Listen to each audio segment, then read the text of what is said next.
It is not uncommon for kids to struggle with writing. They may have messy handwriting, trouble in expressing their ideas or thoughts with writing. But remember, when kids have difficulties with writing, it doesn't mean that they are not smart. Hi guys, so for today's video, I'm going to share with you about the reusable practice writing materials that you can use in teaching or developing your child in writing. And this is Teacher April, and welcome to my channel.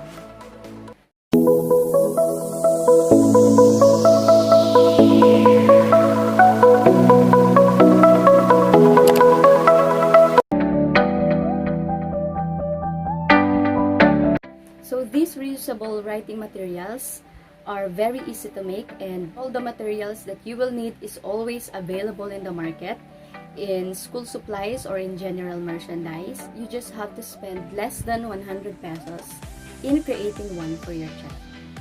So before we proceed to our reusable writing materials, I just want to share with you my 3 tips that you may apply in teaching your child to start writing. If you are worried about how to teach your child in writing, you should first focus on pre-writing skills. So for my first tip, focus your child in fine motor skills activities, or let them play with manipulatives such as doll babies, playing with doll babies, slime, clay, Play-Doh, Lego, puzzles, building blocks, and many more. These are all perfect examples that encourage the hand and eye coordination and concentration skills that needed for beginning writing. For the second tip, expose them in writing tools as marker, crayons, color pencil, etc. The toddlers, ages 1 to 3 years old, I encourage that you give them bigger size of writing tools such as bigger size of crayons because it is easier to hold and for them to have stable base. For my third and last tip, expose them in print materials.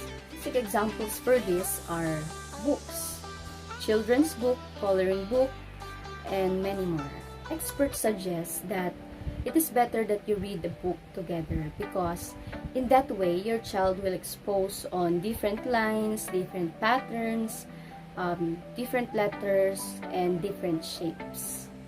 If you are in the point that you are teaching your child with the alphabets, I suggest that you teach them first the capital or the big letters because it is easier to follow and it is easier for you to teach the small or the baby letters. Teach them the letters that are easier to follow or easier to write, like letter L, letter I, letter E, letter Y, V, etc. So those are my 3 tips that may help you before you start teaching your child in writing. And now let's proceed to our DIY, affordable, and reusable practice writing materials. Let's get started. So I prepared 3 writing materials for your toddlers, preschoolers, and grade schoolers learn. For our first tool or material, I call this the cheap version of whiteboard. Yes. So, as I've said, the materials that we will need are always available in the market, in general merchandise, and in school supplies. So this tool is specifically for toddlers, for our beginner writers, where we have to teach them the basic lines, the basic shapes, or the basic patterns. So let's see how it may be useful and reusable. So, for example, you're teaching your child the basic lines, for example, straight line,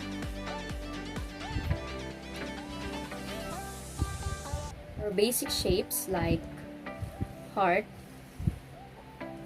or letters like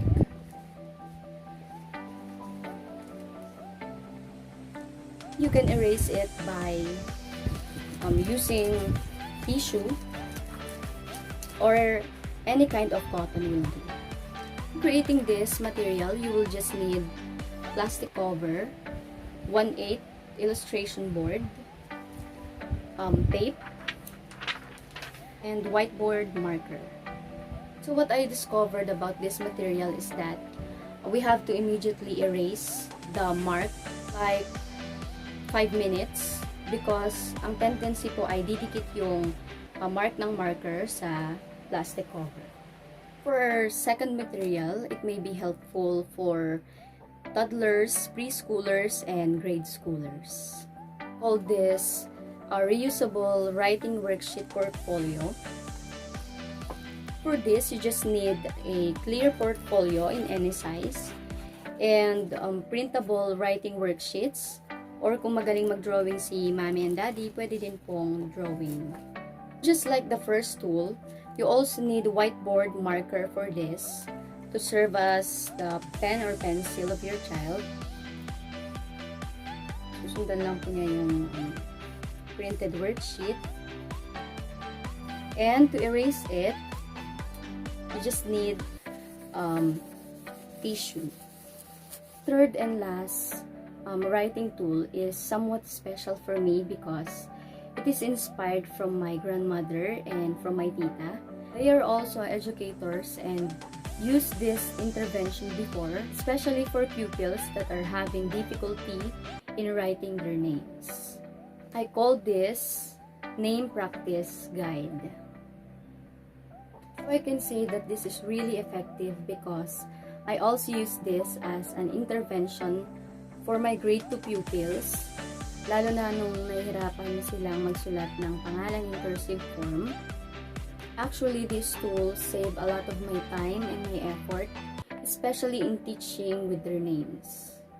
For example po, meron po kayong grade 1 and grade 2 child, you can leave them with writing their names and serve this as their guide.